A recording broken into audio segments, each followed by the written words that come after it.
Hello, hello, and welcome to the Tip of the Ice-Burgh podcast, brought to you as always by InsideThePenguins.com. I'm your host, Nick Brlansky, joined as always by Nick Horwat, and the Pittsburgh Penguins went 1-1 in Southern California over the weekend. A 6-3 win against the Anaheim Ducks on Friday night, and then a 6-0 loss to the LA Kings on Saturday evening, and we'll get into both of it. And we're also going to get into Sidney Crosby, his antics over the weekend, which were a little bit out of character for what we've seen from Crosby over the first 18 years of his career. We're going to talk a little Tristan Jarry in the second segment, and then we're going to give some commendations to a couple of players for some pretty good performances on Friday in Anaheim. But we'll start with Sidney Crosby. The Penguins dropped to 2-5-1 against the LA Kings in Los Angeles since 2014-15, and Crosby in both games had something happen where you said, okay, that's interesting. Not the normal Crosby thing that we usually see. It started on Friday with his run-in with Trevor Zegras. Zegras, who appeared to take a shot at the net after an offside whistle. He did whiff on it. He did whiff on the shot, so he didn't actually shoot the puck at Casey DeSmith way after the whistle. But it looked like he was either trying to, or it looked like he was faking that he was going to do it. But either way, Crosby took exception, gave him a nice little shoulder check, yeeted him out of the picture on the replay. Horwat, you had a lot of thoughts on this incident, I guess we can call it. So what did you think of Sidney Crosby kind of keeping Trevor Zegras in check? I've kind of had a lot of thoughts on Trevor Zegras recently, and none of it. Okay, some of it has to stem from what may or may not have been said to Troy Stecher. I'm not going to speculate on what was said. No one exactly knows. No one's going to know. Let's get past that now. But, I mean, me and you both grew up playing with kids about Trevor Zegras' age, a little older. And we know that some of them can be a little arrogant, and I think a lot of them that me and you may have played with went on to play college hockey. That's exactly what Trevor Zegras did. Obviously, we're both from America. We're both from Pennsylvania, for God's sakes. A lot of these kids that we played with are these American hockey kids. I don't know what it is about these younger American college hockey kids, but they all carry a little arrogance. Me and you have seen certain ones firsthand, per se. I don't know how many of the kids we played with went on to do stuff like this, like play college hockey and possibly reach the NHL, but there's a little more arrogance in this group. And I think, like I said, we don't know what was said in what Trevor Zegras said to Troy Stecher, but I wouldn't be shocked to find out anything. You could tell me he said anything on the planet, and I wouldn't be surprised by it. Just because I've heard some of the horrible nonsense that these kids would have said as teenagers, and now they're adults with millions of dollars. And he's on the cover of a video game. He's one of the hottest names in the league. The arrogance gets to you. I'm not saying Trevor Zegras is arrogant in any sort of way. I'm saying I wouldn't be shocked to find any of this out. Then it comes down to the Sidney Crosby incident where, sure, we've seen every player in the league, hit a puck because they're angry at a play, because they were angry, they were a bit offside. But this one seemed different because Zegras didn't seem all that upset by the offside. He just kind of was finishing his little move, and he's lucky he whiffed, or probably all 6 Penguins on the ice are going after him. And it wasn't just one because he missed and kind of got unnoticed. I noticed Casey staring at him though. There is one clip where they show it, and you can kind of see Casey DeSmith just looking at him like, did you just try and do that and then miss? You're lucky you missed, pal. And then Sid just shoulder. And I don't think he expected it. I don't think Sid expected to be anything more than that. Just a quick shoulder of, hey, come on. Like, I forget when in the game it was, but hey, come on. Look at the score. Your team sucks. You've already gotten into some hot water literally under a month ago for being an arrogant prick, supposedly. So yeah, I think it's more of a Trevor Zegras needs to be settled down a little. Yeah, and I have no problem with growing the game the way he is. He's a ton of fun to watch. That is one thing about these American hockey players. They are these young kids. They're a ton of fun to watch. Did my inline hockey teams get beat up on quite often by these kids? Yes, but sitting on the bench watching it was kind of fun because they're really talented players. You just wish they keep their mouth shut sometimes. So I think that might be part of it. I love what he's doing in the game. Kid just needs to watch his back a little bit. His team's bad right now, and he can't, you know, he can't win on the scoreboard. That hurts. Here's my entire thing with the Trevor Zegras incident. I don't even wanna call it an incident. It's just something that you see in a hockey game. And Yeah. honestly, here's what it is. When Crosby entered the league, the unwritten rules of hockey were much more prevalent than they are today. Yes, that too. Much more preserved back then than they were today. Even 10 years ago, you go back to 2013, somebody attempts that, they're probably not leaving the ice without a black and blue mark or a bloody lip or something like that. And I'm not saying that that's right. I'm not saying that that's what should have happened. But I'm saying that Crosby, when he came into the league, if he would have done the same thing that Zegras would have just done, Darian Hatcher would have probably put him on a stretcher. So He, that's where his mindset is coming from. yeah, So he, now he's probably looking at this kid and saying, "Listen, I get it." And you're talking about the arrogance, and I think there is a level of arrogance to young players in the NHL nowadays. I think that it's also called swagger at points when people like it. When Mhm. people don't like it, they call it arrogance. When people like it, they call it swagger. I think the NHL needs more of it from their players. The NHL is boring when it comes to players' personalities. And we're finally starting to see that. I think Austin Matthews is part of that. Mitch Marner's part of that. Trevor Zegras is a big part of that. So is Zegras' friend, you know, uh, Jack Hughes. Like these kids come into the league with confidence because Mhm. they are so talented from this young age. You're seeing the league get younger and younger. So it goes to these kids who, yes, they grew up playing a style of hockey where it's frowned upon to punch somebody in the face just for shooting the puck after an offsides at the net. I understand that. I see why Crosby gave him a shoulder check. I think it was blown up to be bigger than it was. I think it was just an experienced player saying, "Hey, Yeah. don't forget there are unwritten rules here. Yes. And if you hit the net next time, it's going to be more than a shoulder check." Yeah. Like that's the kind of level it is. And as far as the talking that you talked about a lot with Zegras and his incident with Troy Stetcher, I don't know what was said. No one There knows. are Yes. lines that you can cross, but at the same time, you have to understand that it's not just Zegras that's talking out there. Every NHL player talks. Almost every NHL player talks. We hear it mic'd up every time the Penguins play the Bruins. It's usually Jake Gensel mic'd up going after Brad Marchand, and they bleep Mhm. out half of what Marchand is saying. Players talk in this league. It's going to Absolutely. happen. Yes, there's lines to be crossed, but I feel like that line doesn't get crossed as often as people may think. Yeah, and I just think what begs so many questions with the Zegers one is just the way Stetcher was in, how incensed he was afterwards. Yeah, That's and we kind of don't what, know. Like that's hard to talk on, but like still. yeah. That's, I mean, we're not even going to go any further into it. It's just how off the rails Stetcher went kind of leads the real question of what exactly was said. That being said, though, I agree with you. These kids are coming into the league. They have this confidence, and they're doing a great thing in growing the game. And you're right, the NHL does need to promote these players, but they need to do it and grow the game just in the proper way.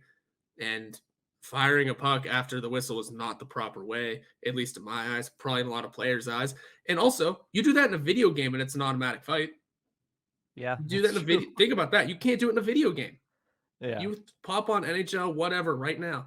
You go offside and you still hit the shoot button. I play with buttons, not the sticks. Sorry, I'm old school. Or you shoot the puck after the whistle. Automatically, whoever has the highest fighting rating on the other team on the ice goes immediately after that player. So you can't even do it in a video game. Um, I think but so that kind of leads to it a little more as well. That's why there are ways to grow the game and give these kids the platform to show their skill. After the whistle isn't one of them. Do it. Well, You want the right time to do it during the skills competition that ate it last week. and there's reasons for these unwritten rules. It's because the Yeah, NHL is not going to put something like that in the rule book as an unsportsmanlike conduct because that's a ridiculous penalty. It's a that is, yes. ridiculous thing to give somebody 2 minutes for. But But that's what these unwritten rules are here for. Because when something like that happens, somebody else on the ice needs to put that player in check. mhm, Crosby happened to be the guy that did it to Zegras. It's two high profile names, which is why it was talked about. yep, If Kevin Shattenkirk would have done that to Josh Archibald, nobody would have said a damn thing.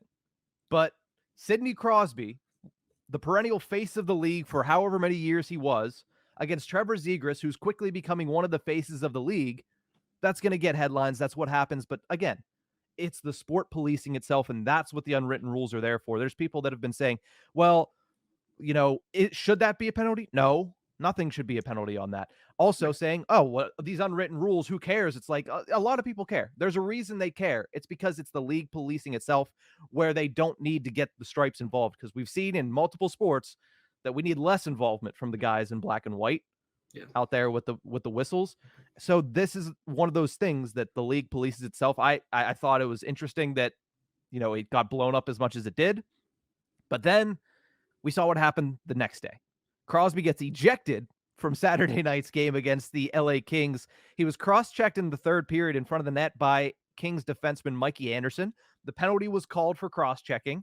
And then Crosby goes after Anderson near the penalty boxes, seemingly very unhappy with the way that Anderson cross-checked him and put him in danger with Sean Durzi coming across and tripping and falling on top of him. So Crosby was giving him misconduct for going after Mikey Anderson, and then given a game misconduct and tossed out for going after the ref afterwards, continuously saying F you, which, I'm not a good lip reader, but I could tell that that's probably what he was saying a couple times there. So given a game misconduct and sent to the locker room with about 10 minutes left in the game. That was part of what he was saying, at least. And yeah, it was in there. And to be fair, it's really questionable as to why Sid was given him misconduct in the first place. I mean, Sid got cross-checked pretty hard while he was down 5-0 late in the game, right? I mean, you don't cross-check him that hard. If you look at the clip kind of closely, I'm not going to say Sid was going for a slew foot, but I mean, the knees kind of touched and it looked a little iffy there. So maybe Anderson was just taking a little exception himself. But again, nothing happened. You're up 5-0. Sean Durzi's coming across, and it was pretty close. Sid seemed to be, judging by this picture here, looked to be injured for a moment and gets up and tries to have a few words. Scrums happen in the league all the time. Trying to have a couple words with Mikey Anderson, trying to figure out what was going on. That doesn't warrant a misconduct. Let's start there, right? Yeah. Secondly, the explanation was not given. Garrett Rank, who, by the way, was the referee for the 9 power play opportunities the Penguins had against the Devils not too long ago, said just gave him 10 minutes and then didn't give the explanation. Didn't give an explanation to Sid, didn't give an explanation to Sullivan, just handed out 10 minutes and skated away. Well, I think it's important to note the context of that situation. This was not in a vacuum. This game was out of hand. There were players on both sides starting to take exception. It was getting chippy. And when something happens like this, the refs need to get control of the game again. And that's what ended up happening. And I understand that people are upset because, there was no explanation given.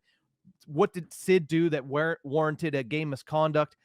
But with Sid being the captain, I agree. He did nothing that warranted actually a game misconduct in a vacuum.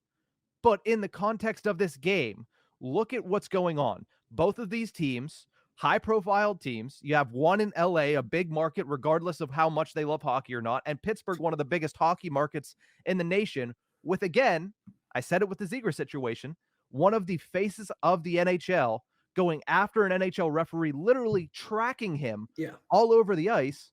And I understand it. These refs, they are harassed by fans, by media members, clearly by players, definitely by coaches every single day. They don't want to be showed up. And when you give them a reason to get you out of their way, you have to do it. And it's not a good look when one of the faces of the league is literally trailing a referee around 200 feet of the ice, saying, F you, what are you talking about, F you?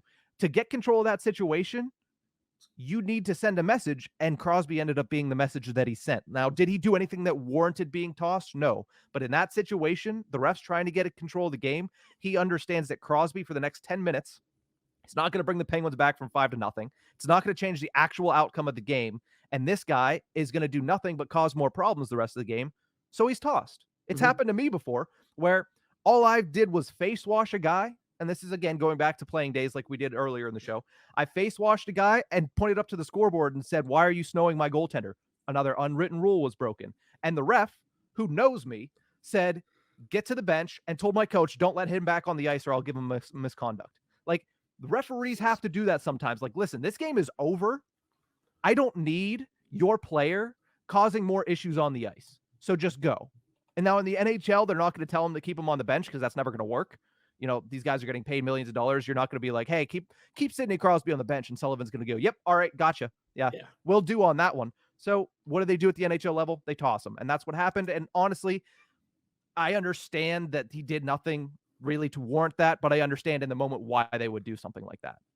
I think more or less, like I said, it was the first misconduct that made no sense. 1,000%, I think I would say the following the Garrett rank around maybe warranted misconduct. So you get your second one, boom, there it is. I think, first of all, the officiating was terrible all night. Also, bad. Yeah. Just there's that. So this whole problem could have been solved with A, just being better officials, and B, just stopping and giving Sidney Crosby and Mike Sullivan a reason for the misconduct. Just saying, hey, I'm trying to calm the game down before it gets out of hand. Sidney Crosby, a veteran in this league, a 16, 17-year veteran, I can't do math at the moment. 18, yep. 18, would probably go, okay, I'm still upset, but now I'll yell at you from the penalty box rather than follow you around the ice because you don't want to talk. It's on both of them. That's it. Both can be in the wrong here. That's very possible. And like I said, even if Sullivan said afterwards, Garrett Rank didn't give me a reason either. That says something.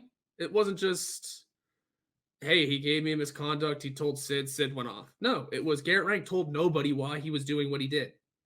And that's kind of what makes NHL officiating such a gong show.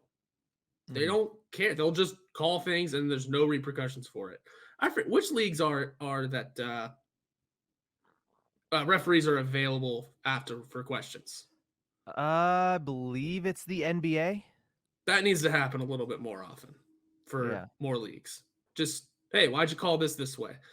Could you imagine what kind of questions could have been asked for the Cale Makar situation against Jeff Carter? How about this situation right now? Hey, Garrett, what happened? Just we don't need to chastise these guys. We don't need to send every word they say to the media to the league office. Like, hey, here's what happened in this league. Do something about it. No, just we need to. Like, people want to know why things were called certain ways. That's all it is. A little more transparency. Yeah. The NHL is not good at that. They're 4 steps behind on so many things all the time. This is one of them. Just again, you're trying. It goes also into protecting your star players. Look at Sidney Crosby again in this image that we've been showing this entire conversation of he looks injured. I thought he was injured. I was like, oh, well, there goes our season. Because any scent of a star on this team getting hurt, oh, we're in water.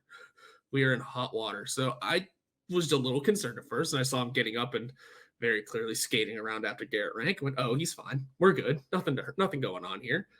But the transparency, protecting the players, and I don't know, giving the captains and coaches reasons for why you're calling things the way you are. I don't know. Both people can be wrong here. Yeah. Long tangent we just went on. Yeah, definitely. I mean, when you look at what happened here, clearly it's a matter of the game was out of control. Somebody needed to get control of it. Did they do it perfectly? No, but I understand what they were trying to do in that instance. But we'll talk about something that came out of this after the break. We've gone a little long here, but after this break, we're going to talk about some of the clamoring we've seen on social media as a result of this instance, and then we'll get into Tristan Jarry and what his future looks like with the Pittsburgh Penguins. We'll be right back.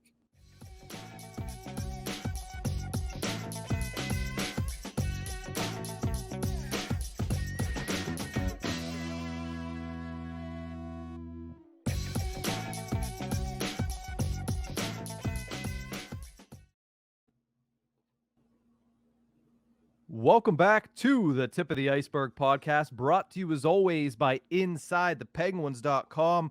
We just finished talking about, obviously, Sidney Crosby going a little crazy in California, Southern California to be exact. A couple run-ins with Trevor Zegras and Mikey Anderson. And as a result of this, I saw people on social media. Now, it might be a very small vocal minority of people, but I saw people clamoring that the Penguins need to bring in a quote-unquote physical presence to the Pittsburgh Penguins because of this entire ordeal. To me, and I'll let Horwat obviously give his thoughts on this, but to me, that is far below a lot of the other things that this team needs. before the end of the trade deadline. Far below. And so far below that if they go out and they acquire it, it better be the 5th or 6th move. So it shouldn't happen, basically, is what I'm saying. Because I don't think you're getting more than 2 moves at the deadline. So it should be something that if you're going to do, it's a flippantly used move in the summer. $750,000, whatever. But at the same time, while I would love to have a scoring winger who also fights, he intimidates opposing teams. Oh, yeah, I would like Tom Wilson, basically, is what people are saying. That person doesn't exist in this league outside of Tom Wilson. There's no 25, 20 goal scorers that do what Wilson does. It's just him. That's why they love him in Washington so much, and that's why people hate him on other teams, because not only does he blow your player up, and not only was he dirty for a portion of his career and has kind of cleaned it up as of lately, I'll say that, but he scores goals. He's a top 6 winger. I get that you want that. Everybody wants that. The guy that can color outside the lines a little bit, make the big hits, be that presence, and still score 20 goals a season. But it doesn't exist. The Pittsburgh Penguins aren't going to be able to get that. And guess what? This team is not built, and this league at this point is not really built to have a Ryan Reeves on your team, which is why he's been passed around from team to team for the past 2 years. The league is not built that way anymore. You're built to have to stand up for yourself.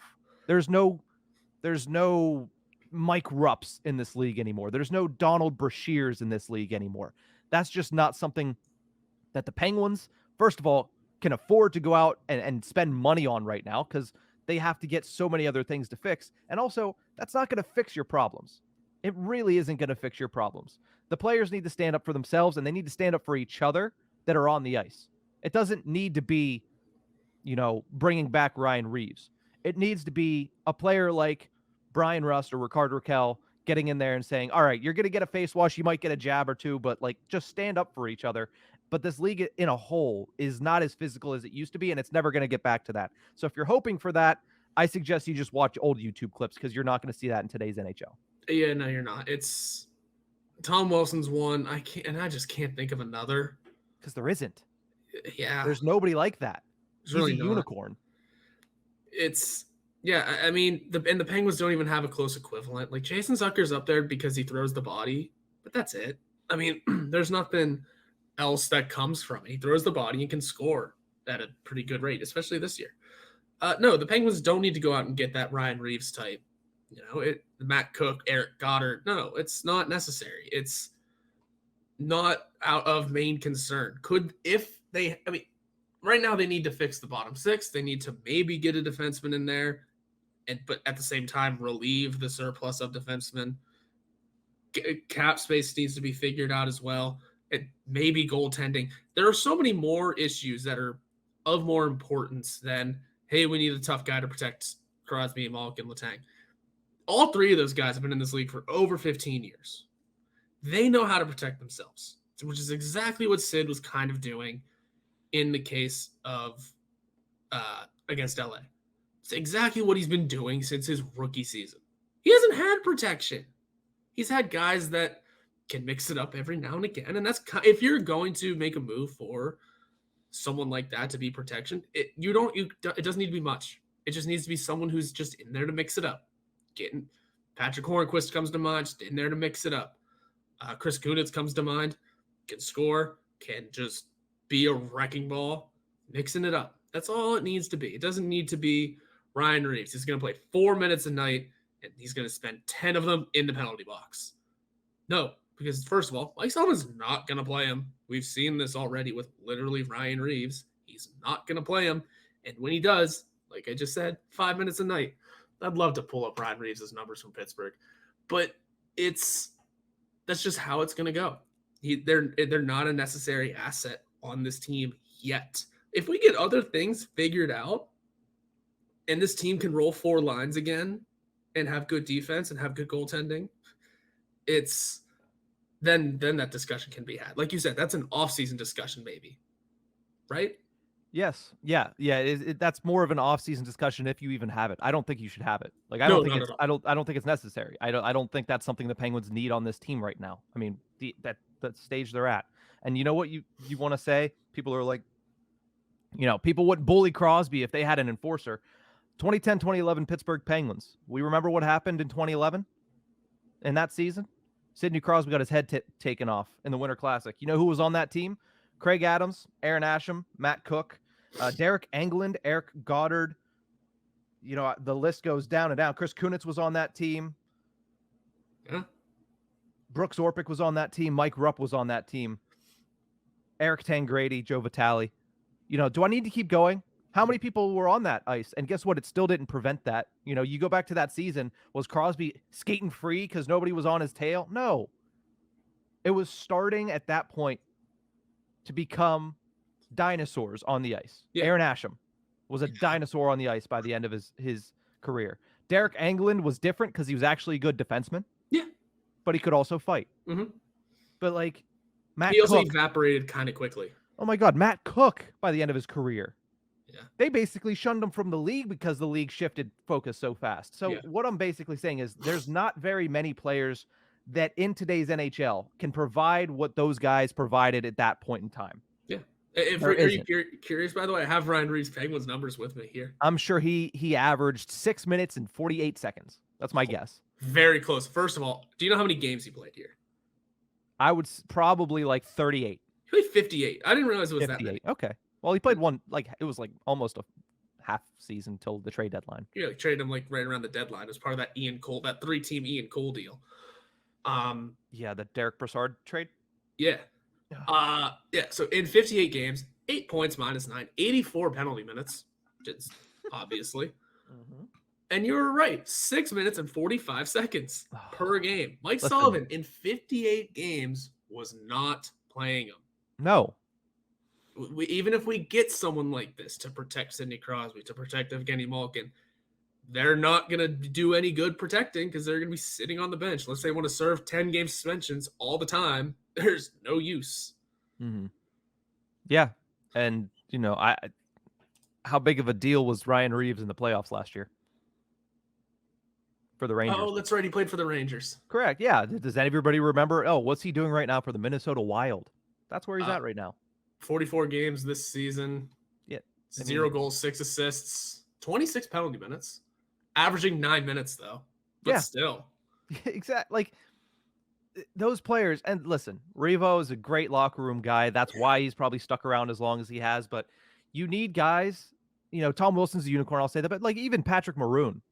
Like, he brings that, but he's also a pretty good bottom six player. Like, there's very few guys that you can go out there and name that can do that right now. So, you know, again, a long tangent that we've been on here about this, but it's just you need to start assimilating your thoughts to the current day NHL and not go back to what happened and what worked in 2009, which was 14 years ago, and even 2016, which was 6 years ago, 7 years ago. The league shifts very quickly, and the league is shifted completely out of focus with having players like that on every single roster to protect players. It's a player empowerment league now in the fact that, you know, everybody polices everybody. Mm-hmm. There's not this guy is here for that express purpose. There's no more Steve Downeys, right? We all remember that season. So moving on, you know, very much too many tangents in this episode, but moving on for this one, Tristan Jarry's future with the Pittsburgh Penguins. Where does it stand, Horwat? Because he's played 2 games since January 2nd. He missed the playoffs last season besides Game 7. He performed poorly in the playoffs the year before that against the Islanders. Now he's on his 4th injury in the past year. 3 of them have cost him playing time. Where are we at with Tristan Jarry? It's getting questionable. It's really getting questionable. All of the talk is starting to go around because this is his contract year. Like you always say, the best ability is availability, and he hasn't been there. Casey Smith is not the answer. Dustin Tokarski is not the answer.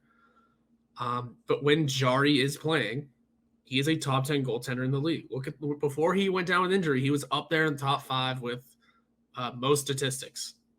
You know, a little slump in there may have dropped him to top 10, but still a top 10 goaltender in this league. That one little slump didn't slow down.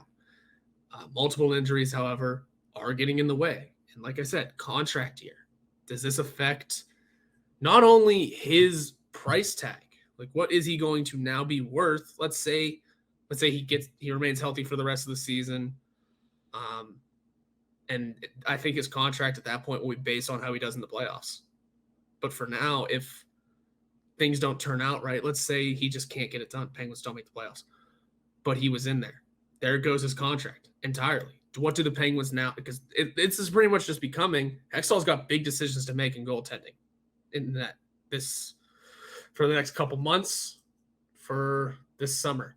I think a lot of the talk at the beginning of the year may have surrounded around getting Jarry his new contract early, get signing it during the season, getting him locked up because he's that good. And he is, like I said, when he's healthy, top 10 in the league, could be top 5.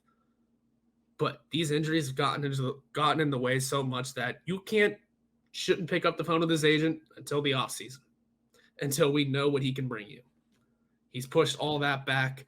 The number might be shrinking by the hour with this because, I mean, we thought he was back from injury, and then as he shows up to the rink, the Penguins have to play without a backup. We don't know what happened there. And now he hasn't been back since. We were told he'll come back. He'll be shelved until after the All-Star break. The Penguins have played 3 games since the All-Star break. Still not there. He's traveling and he's practicing. He's getting good reps in. He's making progress. That's great. Making progress doesn't mean he's on the ice helping this team win, because Casey DeSmith had a great game against Colorado, probably his best of the season, up there with that Washington game despite the loss. Didn't get tested much in Anaheim, but again, Anaheim not that great. And then played 25 hours later and couldn't do anything. Dustin Tokarski had to go in for his first NHL action in about a month, I think. Couldn't do anything. We will go as far as Tristan Jarry will take us, and he needs to be healthy for that. You mentioned that the Penguins are good when he's in the lineup, and he's been pretty good when he's been in the lineup as well. That's why I think people need to reserve judgment on how good or bad this team is until you see them with Jarry back.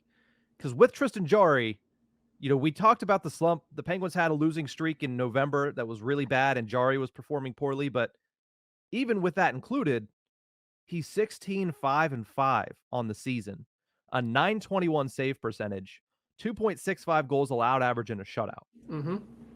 Like, those are pretty good numbers. Like, that's starting caliber, top half of the league starting goaltender for the Pittsburgh Penguins. Yeah. You lose that, and the drop-off between him and DeSmith, we've talked about, is a chasm. Like, there's a chasm between those two. Yep. And then there's another drop-off between DeSmith and Tokarski. There is. Yeah. So you understand his value to the team. You understand his importance to the team, and you understand that this team with Jarry on it is entirely different than this team playing with Casey DeSmith as their starting goaltender. And that's from top of the lineup down. Like, you talk about the defense. Oh, the defense should be better. They're paying so much money. Well, how much different does this defense have to play knowing it's Casey DeSmith back there every day than knowing it's Tristan Jarry? So it's hard to judge this team based on how they're performing these past 2 months with a backup goaltender in net.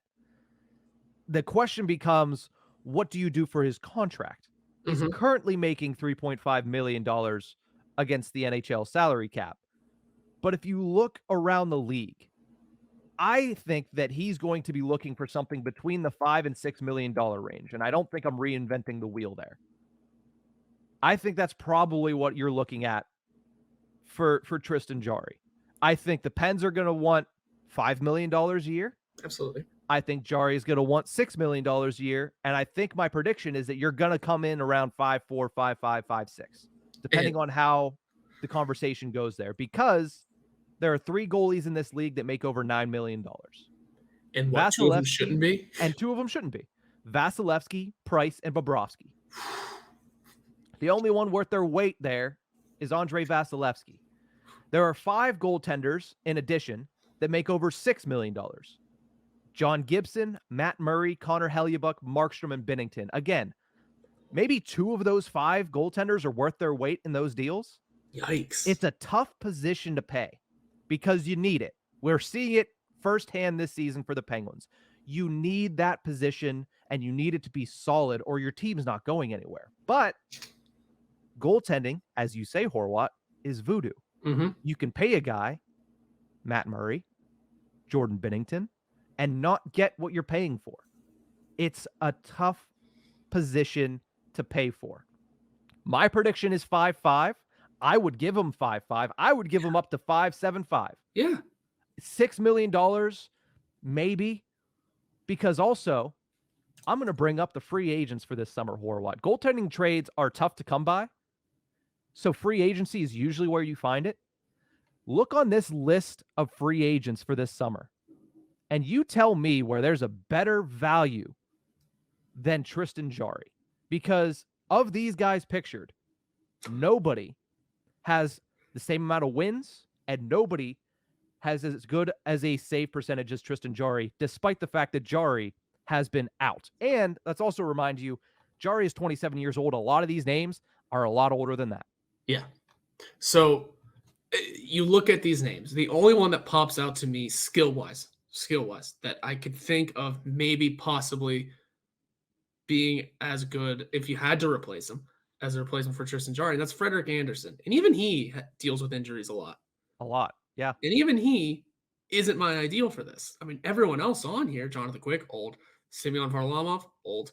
Ben Bishop, I thought he retired. I'm pretty sure he's retired, but Spotrac still has him up here. Okay, yeah, because like some of these names I'm looking at, I'm thinking that Corey Schneider, I'm pretty sure, is doing color commentary.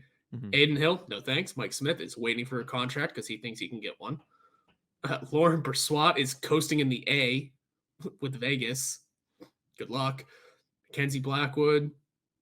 What happened to him? Is he still with Jersey? He's still with the Devils, but he's like a 1B. Yeah, he's the 1B. Nedeljkovic, I continuing my victory lap. And Anton Khudobin, again, coasting around the minors. Every single one of these names, minus, like I said, minus Frederik Andersen, backups, 1Bs. Like they're not the 1A. They're not your starter. They're just not. You're right. Tristan Jarry is the go-to. And here's the fun thing, right? We're looking at Tristan Jarry. We're discussing the contract. Getting him at 5.5, 5.7, a steal. Mm-hmm. That's a steal.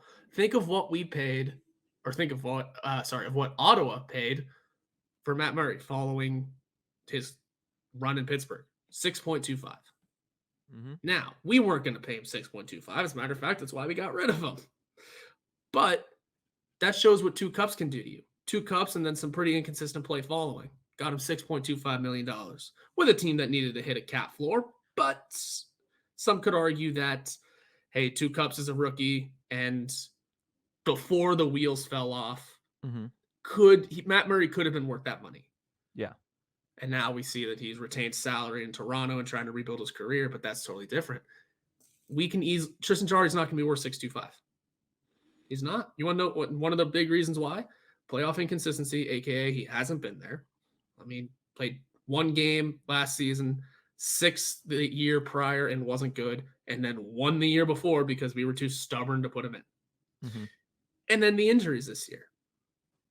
Those injuries are going to pile up and cost him, I think. It's especially if it happens again, this discussion becomes an entire hour-long episode.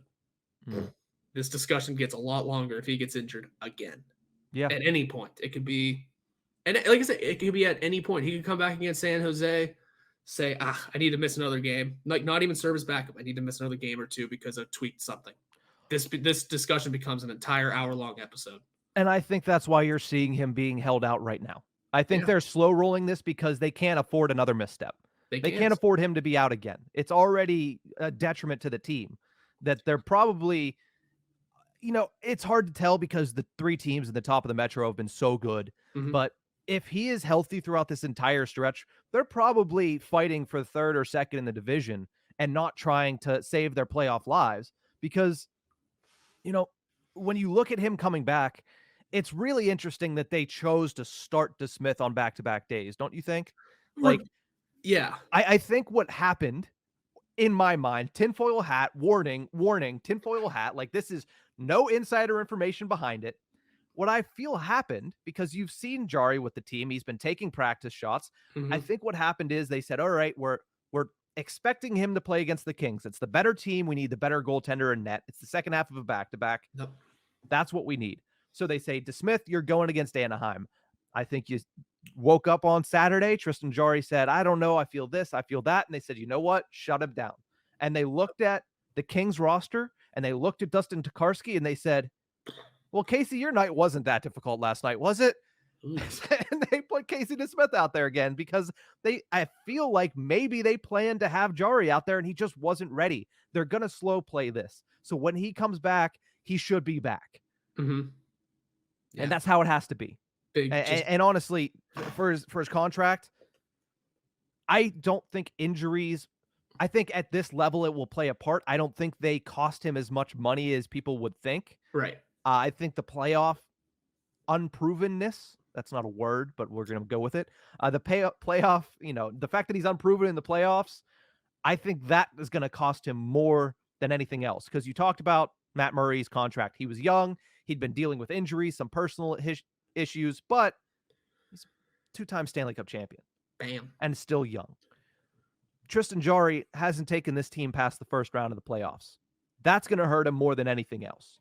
That's a bargaining chip that the Pittsburgh Penguins are going to use, and that's one that he can't use himself. So when I look at those goaltenders making over $6 million, can I see Tristan Jarry being part of that group? Yes. I do think that he probably deserves it along the lines of Hellebuck and Markstrom, but I think the fact that Hellebuck is a former Vezina winner, Hellebuck has taken that team to a Western Conference Finals, and Markstrom has proven that he can carry a team. He just hasn't done it in Calgary. Yep. And they thought they were one piece away. That's why I think Jarry, all that, as well as the fact that the league and the cap situations across the league are vastly different than when most of these guys sign their contracts. That's why I think Tristan Jarry comes around 5.5. And I think, like you said, that's a steal for the Pittsburgh Penguins. But I think that's where it hurts them, is because he's probably going to sign a shorter deal. Yeah, that's going to be part of it too. It's going to step in. It's going to end up being a shorter deal, which, you know what, honestly, fine. That's fine. That's fine. Because what are we defining as shorter here? I think it ends up being 2 to 3 instead of 4 to 5. 2 to 3. Let's say you get it at 3. Who knows what this team looks like in 3 years, though? This core is not getting younger. They're not going anywhere, but they're not getting younger. I mean, assuming we don't trade pieces of the core toward the end of their careers, I mean, we're talking. I mean, yeah, Sidney Crosby's not going to want to lose. Evgeni, Malkin, Chris Tang aren't going to want to lose. But we're talking about possibly a not good team around old men. Let's just be blunt and be honest here. Mm-hmm. A couple years from now, toward the end of this Jarry contract that we're making up in our heads, which, by the way, another thing we have not discussed once, really, is trading for Tristan Jarry. None of that's going to happen. None of that should happen. No, if you think that's going to happen, then you don't know hockey. Exactly. If you're trading a goalie, you're trading DeSmith. Getting a better I don't think backup. you're trading a goalie. No, you're not. But if you have to, if this is genuinely getting to the point of, hey, this injury issue is it's piling up, you're trading DeSmith and figuring out the backup situation to have a 1B. That's where I'm falling on. Mm-hmm. Continuing with this contract, though. Yeah, let's say you sign a 3-year deal for Jarry. It's at this price tag. Hey, you know what? You look at the team around him at the end of that deal. You go, so Crosby's still here. Letang and Malkin are also still here, but we can't fill in the rest of the spots. We don't know how good this team is going to be. We're trying to put a team around a bunch of old men, and it's not working. Mm-hmm. At that point, you go, happy trails. We can figure something out. Because again, you don't know what those three. You don't know what their career is going to look like. You don't know what their skill and ability is going to look like in 3 years. It's hard to predict what their skill and ability is going to look like at the start of next season. Mm-hmm. Let's just be honest. It's the way hockey is. It's the way athletes are. While we believe they can all be great until the end of their careers, you just never know. I've been predicting for ages the fall off of Chris Letang, and he went and gave me the middle finger last year. And he earned himself a nice 6-year deal. Mm-hmm. Now, wow, that is lengthy for a 35-year-old. He's going to continue giving me the finger, I hope. I don't know. There's a lot of phrasing. Yes. There is just a lot of the future of this team is very murky. Mm-hmm. And Tristan Jarry is working his way into it in a good way.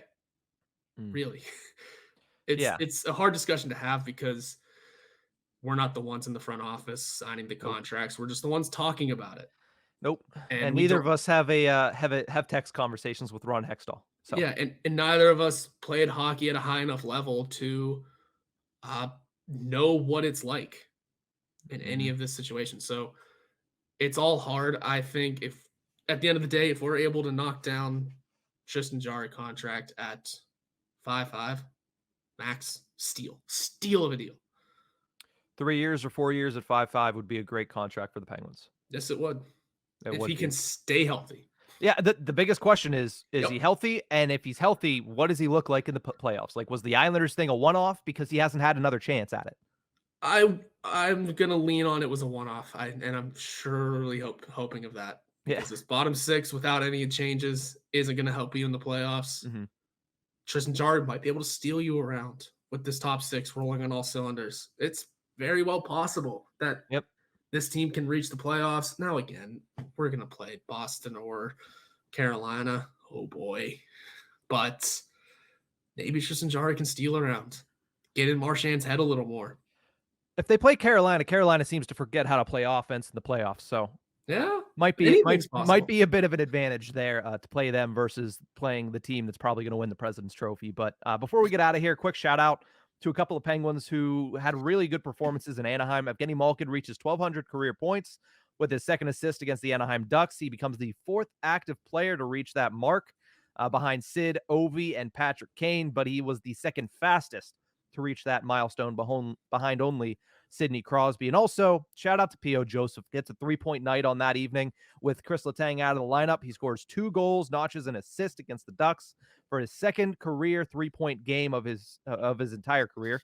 And I saw a stat that he's like the third Penguins rookie to do it. But the last time he did it was over 2 years ago, on January 30th of 2021. So shout out to rookie P.O. Joseph and the NHL's lovely rookie rules. But we're running a little over, so that's going to do it for this episode of the Tip of the Ice-Burgh podcast. Thank you so much for listening to us, two old men yelling at a camera today with the Sidney Crosby stuff and the Tristan Jarry stuff and all the above. But thanks for tuning in. We'll be back later this week with another episode. Have a great day, Pens fans.